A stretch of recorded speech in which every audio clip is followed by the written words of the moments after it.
Triệu Lệ Dĩnh và Phùng Thiệu Phong bị chụp ảnh nắm tay nhau nơi công cộng, làm dấy lên nhiều đồn đoán trên mạng rằng họ có thể tái hôn. Tuy nhiên, sự thật lại bác bỏ mọi lời đồn đoán. Tháng 1 năm 2026, Triệu Lệ Dĩnh và Phong Thiếu Phong bị chụp ảnh nắm tay nhau thắm thiết tại hoạt động phụ huynh học sinh của trường con trai họ. Bức ảnh ngay lập tức lan truyền rộng rãi, trở thành xu hướng trên mạng xã hội. Phần bình luận sôi nổi với mọi người đặt câu hỏi, liệu họ có quay lại với nhau không? Cặp đôi nổi tiếng hàng đầu này đã ly hôn 5 năm, có thực sự tái hợp? Nhưng sự thật có thể sẽ làm thất vọng tất cả cư dân mạng đang hy vọng vào một sự hòa giải. Khoảnh khắc nắm tay gây xôn xao cả nước xảy ra khi con trai họ đang biểu diễn trên sân khấu. Khi cậu bé cảm ơn cha mẹ, Triệu Lệ Dĩnh và Phong Thiếu Phong ngồi ở khu vực dành cho phụ huynh, đã theo bản năng nắm lấy tay nhau. Nhân chứng cho biết mắt Phong Thiếu Phong đỏ hoe, còn Triệu Lệ Dĩnh thì rõ ràng rất xúc động.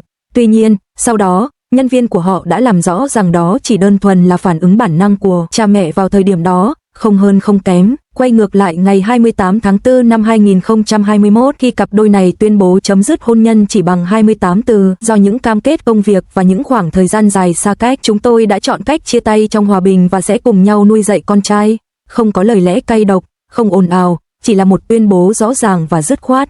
Vào thời điểm đó, nhiều người không tin rằng cùng nhau nuôi dạy con thực sự có thể trở thành hiện thực trong ngành giải trí. Tuy nhiên, trong 5 năm sau khi ly hôn, họ đã biến lời hứa đó thành hiện thực trong từng chi tiết nhỏ nhặt hàng ngày.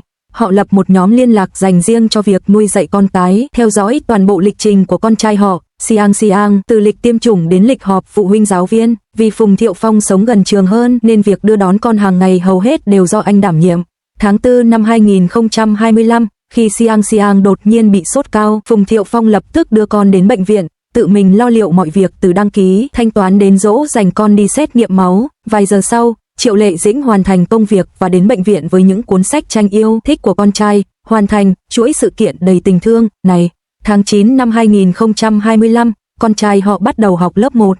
Vào ngày đầu tiên đi học, Triệu Lệ Dĩnh và Phong Thiếu Phong lần đầu tiên được chụp ảnh cùng nhau trước công chúng kể từ khi ly hôn. Tại cổng trường tiểu học ở Thượng Hải, Triệu Lệ Dĩnh, trong bộ trang phục trắng giản dị, quỳ xuống cẩn thận chỉnh cổ áo cho con trai. Phong Thiếu Phong đứng gần đó với cặp sách, thỉnh thoảng thì thầm với con, không có sự gượng gạo hay cố tình tránh mặt. Sự chú ý của họ hoàn toàn tập trung vào con trai.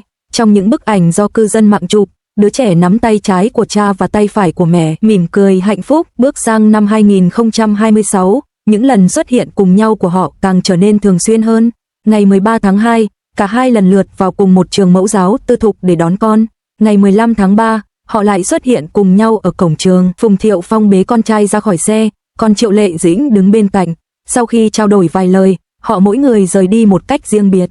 Tất cả những khoảnh khắc được ghi lại này đều diễn ra trong những tình huống liên quan đến con trai họ, các hoạt động ở trường, đón con từ trường và khi con bị ốm. Sự tương tác của họ diễn ra tự nhiên và thoải mái, nhưng vẫn được xác định rõ ràng. Trong 5 năm kể từ khi ly hôn, cả hai hãng phim của họ đều đã phản hồi một cách dứt khoát và trực tiếp trước mọi tin đồn về việc tái hôn. Để dành nhiều thời gian hơn cho các con, Phùng Thiệu Phong đã từ chối gần một nửa số lần xuất hiện trước công chúng.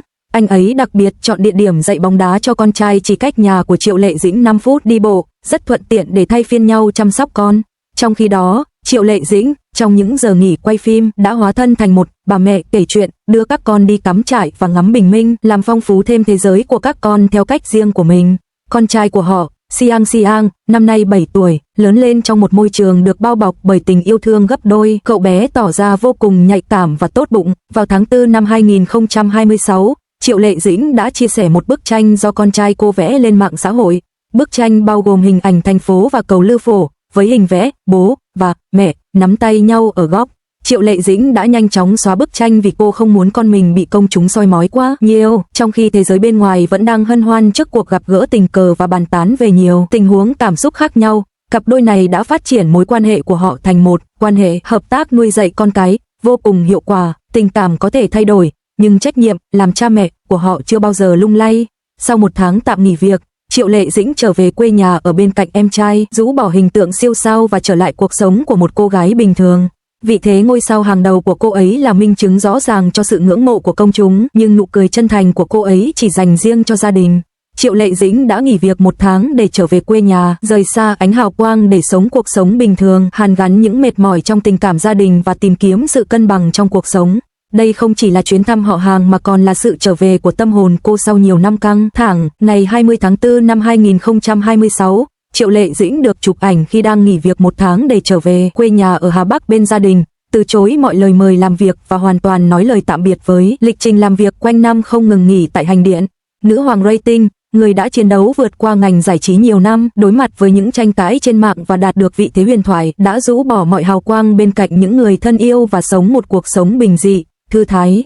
Những chi tiết về cuộc sống thường nhật của cô với em trai, Triệu Kiến Phi, đã được lan truyền trên mạng. Cô đi dạo mà không trang điểm, cùng nhau ăn khoai lang và trò chuyện thoải mái, không có lớp trang điểm cầu kỳ, không cần phải kiểm soát biểu cảm và không có áp lực hay kỳ vọng của một ngôi sao hàng đầu.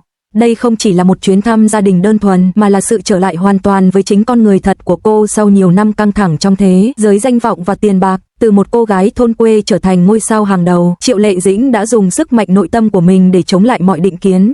Những năm đầu sự nghiệp, cô bị chế giễu vì xuất thân và gu thời trang hạn chế, nhưng cô đã khẳng định vị thế của mình thông qua công việc.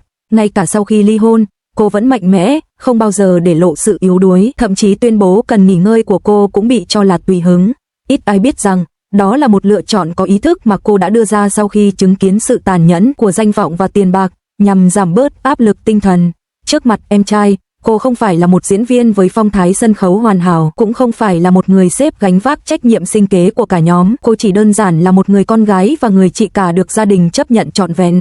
Cảm giác an toàn giản dị này là điều mà ngành giải trí không thể mang lại.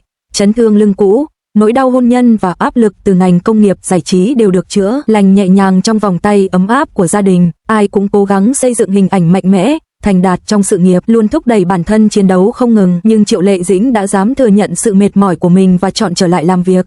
Cô đã dành một tháng im lặng để phá bỏ định kiến rằng mình quá chú trọng sự nghiệp và sống một cuộc sống căng thẳng. Giờ đây, ánh mắt cô bình yên và không còn lo lắng, cô không còn cần đến cái mác nghiện công việc để chứng minh giá trị bản thân nữa. Bên ngoài là chiến trường chìm trong khói lửa, còn nhà là chốn ấm áp và an yên.